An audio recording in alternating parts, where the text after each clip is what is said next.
If you want to form a talent, a habit, you need to do it for 40 days. For example, kung gusto mong matutong mag-drawing, you need to do it for 40 days nang walang putol.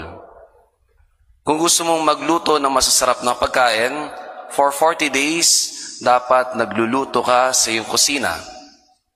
Kung gusto mong matutong kumanta ng may nasa tono, you need to practice every day for 40 days.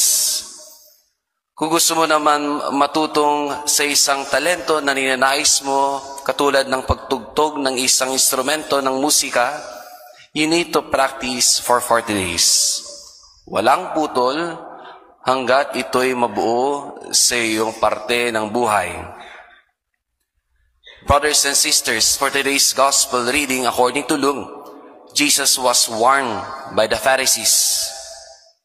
Alis ka dito, ipapapatay ka ni Herod. But the Lord answered, not in the usual way. Hindi niya sinabi, hindi ako takot sa kanya. Jesus did not say, kaya ko siyang harapin.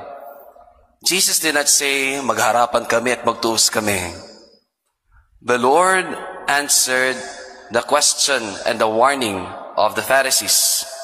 He said, I must continue on my way today, tomorrow, and the following day. Truly, Jesus Christ is God of the same yesterday, today, and forever. One word that can resound in the gospel reading na panyaya sa atin Jesus. At ano yung salitang iyon? Ang salitang iyon ay the word consistency. Consistent. Hindi pa bago-bago, hindi pa iba-iba, hindi urong-sulong. Consistent. At ganoon din ang panyaya sa atin ni Jesus ngayong araw na ito. Be consistent. Lalo na sa mga mabubuting bagay na nasimulan mo na. Alam nyo, isa sa mga pinakamahirap natin sa kulturang ng mga Pinoy, ngingas kugon. Hanggang umpisa lang yan. We must do everything consistently for 40 days. The things that we want. Pero hindi sapat lang ang 40 days. We must go beyond for 40 days and make it every day. Mga kapatid kay Kristo, ano pa yung bagay na gusto niyong gawin na nasimulan niya at naputol?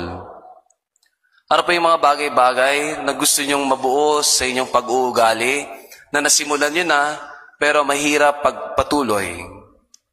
Brothers and sisters, be mindful of what you think, of what you say, and what you act. If it is repeated for many times, then it becomes your lifetime. Brethren, be consistent. What habit do you want to form?